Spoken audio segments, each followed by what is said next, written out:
1 dari 5 anak balita di Indonesia mengalami stunting. Ini bukan cuma angka statistik, ini adalah potret masa depan bangsa yang terancam. Program makan bergizi gratis atau MBG hadir sebagai sebuah harapan besar untuk memutus rantai ini. Tapi mengeksekusi program sebesar ini penuh dengan tantangan, anggaran, logistik, pengawasan. Nah, sebelum kita melangkah lebih jauh, ada baiknya kita belajar dari kakak kelasnya yang sudah lulus dengan nilai kamlot. Sebuah negara yang 15 tahun lalu punya masalah gizi mirip dengan Indonesia, tapi berhasil mengubahnya secara drastis. Ya, di video Zona Kita Bercerita ini, gue akan sedikit bahas tentang program makan gratis di Cina yang sudah berjalan sejak tahun 2011. Kita nggak cuman akan lihat apa yang mereka lakukan, tapi kita akan dalami bagaimana cara mereka melakukannya, mengapa strategi itu berhasil, dan apa saja data dan bukti ilmiah di baliknya. Ini adalah studi kasus yang paling relevan untuk Indonesia saat ini. Jadi, simak sampai kelar video Zona Kita Bercerita kali ini ya.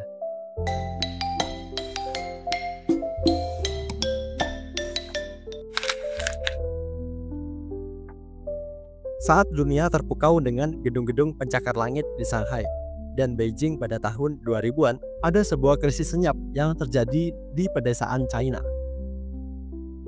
Data dari Bank Dunia dan lembaga riset lokal menunjukkan gap yang menganga. Anak-anak di desa, terutama di provinsi bagian barat seperti Yunnan dan Huizhou, secara signifikan lebih pendek dan kurus. Prevalensi anemia atau kurang darah di kalangan mereka bisa mencapai 20-30%, 2 kali lipat dibanding anak kota. Mereka sering membawa bekal seadanya, kadang hanya nasi dengan sayur asin. Ini bukan lagi soal kemiskinan, ini soal hilangnya potensi satu generasi. Pemerintah China sadar kekuatan ekonomi mereka tidak akan berkelanjutan jika sumber daya manusianya rapuh. Mereka tidak bisa membangun industri teknologi tinggi jika calon insinyur mereka kekurangan gizi sejak kecil. Tapi pemerintah China tidak gegabah. Mereka tidak langsung membuat program skala nasional. Semuanya dimulai dari riset dan uji coba di lapangan.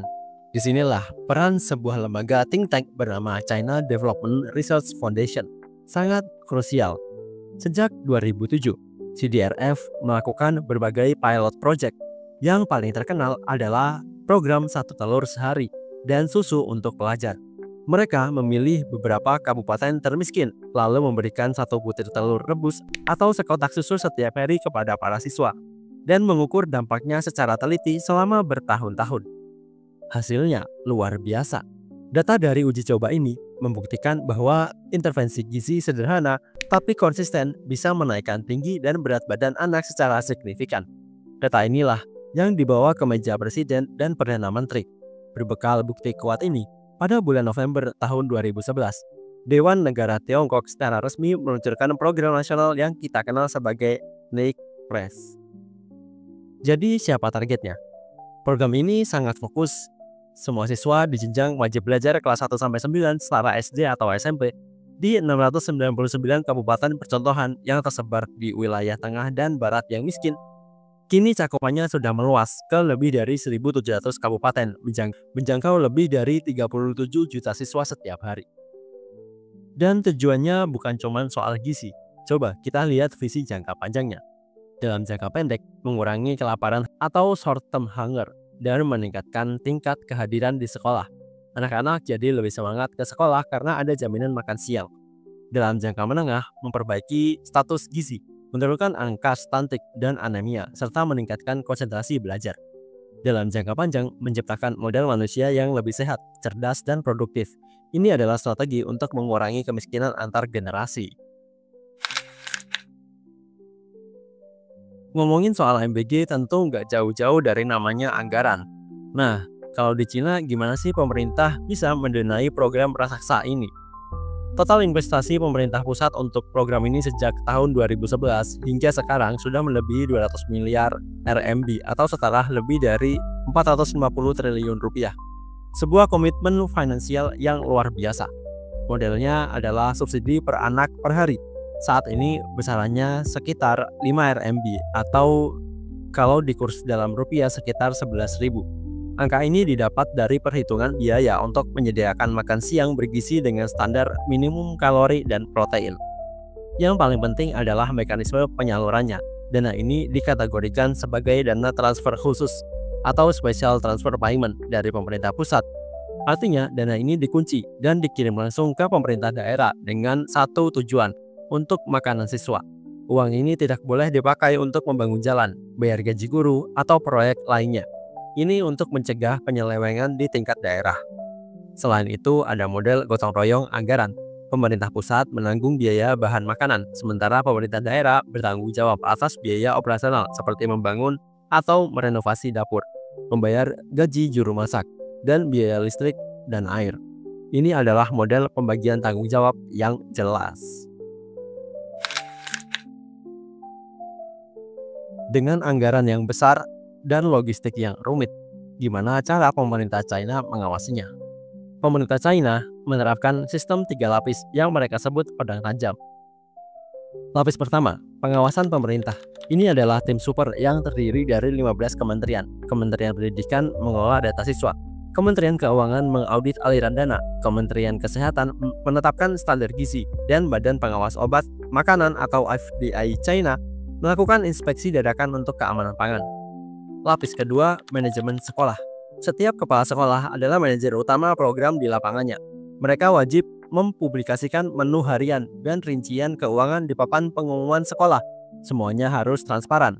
Lapis ketiga, kontrol sosial. Ini adalah yang paling kuat.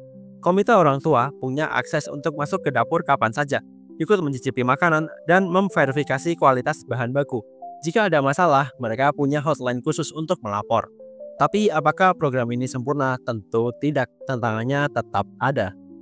Meskipun sudah diawasi ketat, beberapa kali masih terjadi insiden keracunan makanan di sekolah-sekolah terpencil. Tantangan lainnya adalah memastikan menunya bervariasi dan tidak hanya mengenyangkan, serta kesulitan logistik untuk menjangkau sekolah di puncak-puncak gunung atau pedalaman. Ini adalah pertempuran yang terus-menerus mereka hadapi dan perbaiki. Melihat perjalanan panjang, program makan bergizi di China, ada setidaknya 5 pelajaran fundamental yang bisa kita adopsi untuk kesuksesan program MBG di Indonesia. Pertama, kebijakan berbasis bukti. Jangan terburu-buru skala nasional, lakukan pilot project di beberapa daerah dengan karakteristik berbeda. Ukur dampaknya secara ilmiah, baru perluas. 2. Anggaran yang terkunci. Pastikan alokasi dana MBG adalah dana transfer khusus yang tidak bisa diganggu-gugat untuk keperluan lain. 3. Standar nasional. Eksekusi lokal.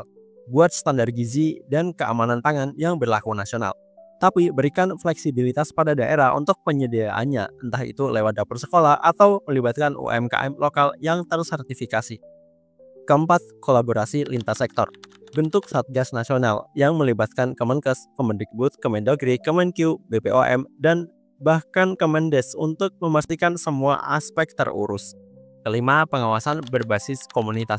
Libatkan dan berdayakan komite sekolah dan orang tua sebagai garda terdepan pengawasan. Mereka adalah mata dan telinga paling efektif di lapangan. Tapi pada akhirnya, program makan bergizi gratis bukanlah sekedar biaya atau pengeluaran APBN. Ini adalah investasi paling fundamental untuk masa depan sebuah bangsa. China sudah membuktikannya. Pertanyaannya, siapkah kita berkomitmen dengan level keseriusan yang sama? Bagaimana pendapat kalian, kawan channel kita? Pelajaran nomor berapa yang paling krusial untuk Indonesia?